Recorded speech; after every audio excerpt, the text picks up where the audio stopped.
تمام صحابہ کرام علیہم رضوان اور اہل بیت اطہار کی جو فرامین ہیں، ان کی جو تعلیمات ہیں، ان کی جو حضور علیہ السلام کے ساتھ وابستگی ہے، ہمیں وہ بھی دیکھنی چاہیے۔ مثال کے طور پر اگر ہم صرف صحابہ کا تذکرہ کریں، میں بات کرتا جاؤں، آپ واہ واہ کرتے جائیں، نعرے لگاتے جائیں، ہاتھ اوپر کرتے جائیں، تو اس سے تو کچھ حاصل نہیں ہوگا جب تک کہ ہم عملی طور پر حضرات صحابہ کرام علیہم رضوان کی تعلیمات کو فالو نہیں کریں گے۔ جیسے جناب صدیق اکبر رضی اللہ عنہ کی ہی اگر بات کی جائے تو آپ سے کسی نے پوچھا کہ آپ کو سب سے زیادہ نقصان کس چیز نے دیا ہے، تو آپ نے اپنی زبان کی طرف اشارہ کیا، بعض نے کہا کہ اپنی زبان پکڑ لی اور فرمایا اس سے۔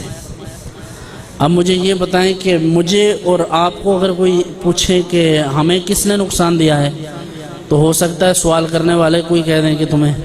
تم نے نقصان دیا ہے۔ یعنی ہمارا تو یہ حال ہے کہ ہم اپنے نفس کے پیچھے ہیں، ہمارے جو خیالات ہیں، ہماری جو سوچ ہے، ہمارے جو افکار ہیں، نظریات ہیں،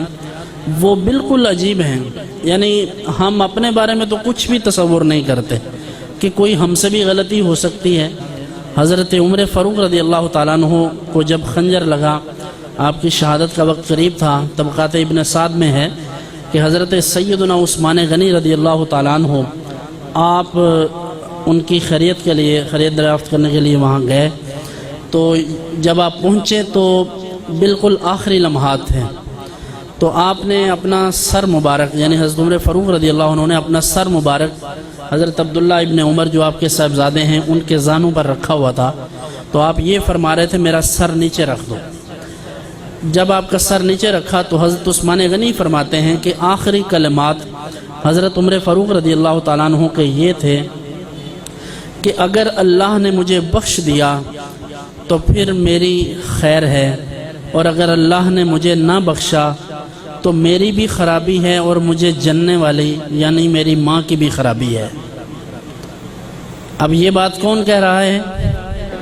جناب عمر فاروق جو مراد رسول ہیں، جو حضور نے مانگ کر لیے تھے اسلام کے لیے، اور یہ وہ ہیں کہ جو مشورہ دیں حضور کو تو اللہ کو اتنا پسند آئے کہ اللہ قرآن نازل کر دے۔ امام سیوطی علیہ رحمہ کہتے ہیں کہ 17 آیات وہ ہیں یا 20 وہ آیات ہیں کہ حضور علیہ السلام کی خدمت میں حضرت جناب عمر فاروق رضی اللہ عنہ نے عرض کیا تھا کہ حضور یہ کام ایسے ہونا چاہیے، تو اللہ نے قرآن میں وہ آیت نازل کر کے یہ تصدیق کر دی کہ عمر جو کہتے ہیں وہ صحیح ہے۔ تو یہ وہ ہیں جن کی مرضی سے قرآن کی آیتیں اترتی ہیں،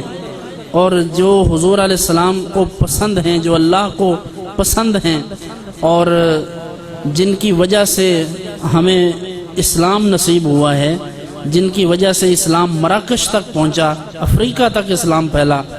لیکن وہ تنکا پکڑ کر کہتے ہیں کاش یہ ہوتا، کہتے ہیں کاش میں تنکا ہوتا۔ کیوں؟ کہ میں اپنے رب کے حضور کھڑا ہونے سے ڈرتا ہوں۔ ہمیں بھی کوئی ڈر لگتا ہے، ہمیں بھی کبھی یہ سوچ آتی ہے، ہم کہتے ہیں نہیں بس ایک پیر خانے دا پھیرا مارو تانوں قبر حشر دیاں ساریاں ٹینشناں ختم۔ تو ایسا کچھ بھی نہیں ہے اس دنیا میں، یہ سب جھوٹ ہے، سب فراڈ ہے۔ حقیقت یہ ہے کہ پیر خانوں کا مطلب یہ ہوتا ہے کہ لوگ اللہ اور اس کے رسول کی طرف متوجہ ہوں،